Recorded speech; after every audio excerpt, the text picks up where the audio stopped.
Vamos à Bíblia, nosso alimento diário que vem do céu. Evangelho de Marcos, capítulo 10, leia os versos 13 e 14. Então trouxeram algumas crianças a Jesus para que as abençoasse. Mas os discípulos os repreendiam. Jesus, porém, vendo isto, indignou-se e disse-lhes: Deixem que os pequeninos venham a mim, não os impeçam, porque dos tais é o reino de Deus. Alguns pais, sábios, inteligentes, proativos, tiveram a iniciativa de levar seus filhinhos para que Jesus pudesse abençoá-los. E olha que curioso, a Bíblia diz que os discípulos os repreendiam. Os discípulos de Cristo repreendendo os pais, porque estavam levando os meninos para que Jesus os abençoasse. Na cabeça dos discípulos, aqueles pais, ao levarem as crianças para Jesus, estavam atrapalhando o trabalho de Cristo, impedindo que Jesus ministrasse e ensinasse aos adultos. Os discípulos imaginavam estar fazendo uma coisa boa para ajudar Cristo, mas a reação de Jesus foi: Jesus, porém, vendo isso, indignou-se. Jesus ficou bravo, uma ira santa. Ele disse: como assim? Não façam isso, deixem que os pequeninos venham a mim. Jesus tinha prazer em receber as crianças, colocá-las nos seus braços, abençoá-las, tocar nelas. Não façam isso. Jesus, indignado, disse aos discípulos: Deixem que as crianças venham a mim, não os impeçam, porque dos tais é o reino de Deus.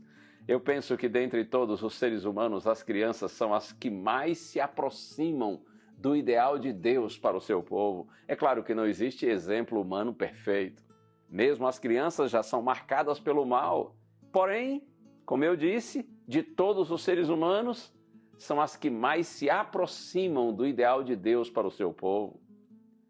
A humildade é o principal elemento de grandeza no reino de Deus, e essa é uma característica marcante nas crianças, além de outras, não é? Inocência, pureza, simplicidade, fé simples, confiança, disposição de aprender e de perdoar. Outro aspecto importante nas crianças, a dependência dos pais. Imagine você um bebezinho frágil.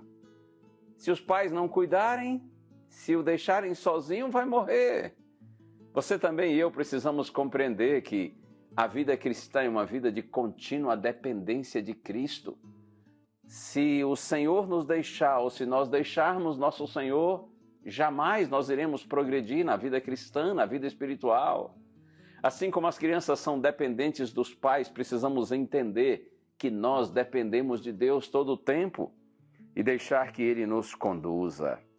Como eu disse, a verdadeira grandeza de um homem diante de Deus se mede pela excelência do seu caráter. E lembre-se, a humildade é o principal elemento de grandeza no reino de Deus.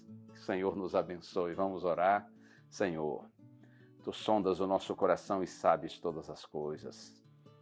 Como somos inclinados à arrogância, Senhor, ao orgulho, à prepotência.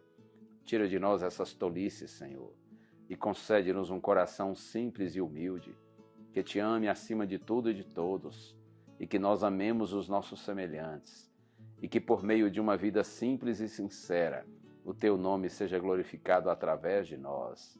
Oramos em Jesus. Amém.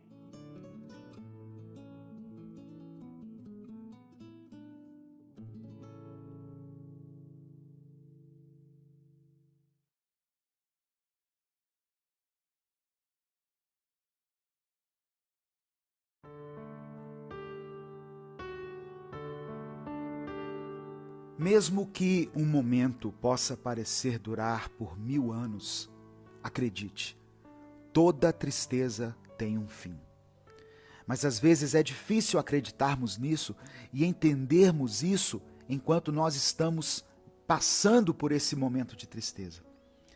Então, se hoje você se encontra em uma situação difícil, deixe que Deus fale ao seu coração. Ouça essa mensagem até o final. Escreva aqui nos comentários a seguinte frase: eu vencerei a tristeza. Escreva isso: eu vencerei a tristeza. E depois você pode colocar o seu pedido de oração.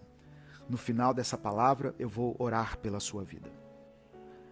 A paz do Senhor, meus irmãos. Quem fala aqui é o pastor Edivaldo Oliveira. Você está no canal Minuto com Deus.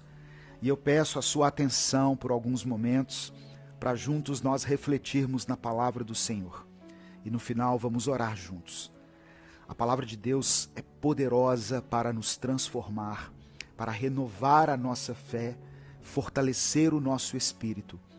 E essa oração que nós temos feito todos os dias, ela nos abençoa, nos edifica, ela nos conecta com Deus e faz com que a vontade do Senhor se cumpra na nossa vida. Antes de começar, eu quero pedir que você se inscreva aqui no nosso canal e ative o sininho das notificações. Isso é muito importante, porque assim você é avisado todas as vezes que a gente postar uma mensagem nova. E nós postamos mensagens inéditas aqui todos os dias, às 6 da manhã, ao meio-dia e às 8 da noite. Eu quero ler com você Efésios capítulo 1, versículos 17 e 18. Está escrito: para que o Deus de nosso Senhor Jesus Cristo, o Pai da glória, vos dê em seu conhecimento o espírito de sabedoria e de revelação, tendo iluminados os olhos do vosso entendimento, para que saibais qual seja a esperança da sua vocação e quais as riquezas da glória da sua herança nos santos.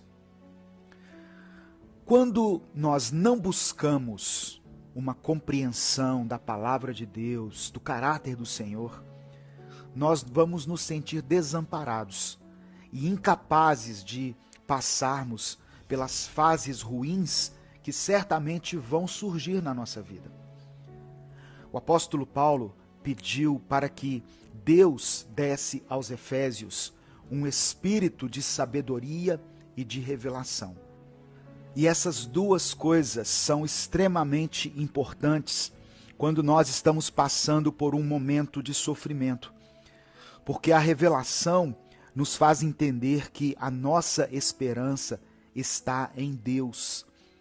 E a sabedoria nos permite compreender que até mesmo a pior das fases, ainda assim é somente uma fase que teve início e com certeza terá o seu fim.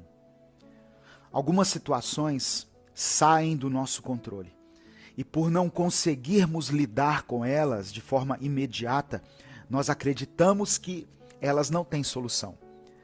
Mas a palavra do Senhor nos revela que existe sim esperança, até para o pior momento da nossa vida.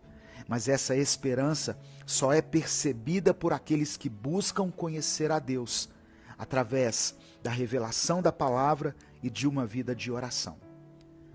Nós não venceremos a batalha se soubermos apenas sobre o que nos aflige, mas temos que buscar conhecimento a respeito daquilo que pode nos dar a vitória. E quem pode nos conceder a vitória é o nosso Senhor. Deus quer abrir os seus olhos. Ele quer te dar uma nova percepção sobre o seu sofrimento. Não para que você nunca mais se sinta triste, porque isso é impossível, uma vez que a vida é feita de altos e baixos. Mas Deus quer fazer você entender que você nunca está desamparado e o seu sofrimento vai passar. E enquanto ele não passa, você tem junto consigo um consolador, um amigo e um Deus que te ama mais do que tudo. Eu quero orar por você. Deus, obrigado pela tua palavra, pelo teu amor. Obrigado, Pai, por nos lembrar da esperança que temos em ti. Nos perdoe por não buscarmos te conhecer e por não buscarmos uma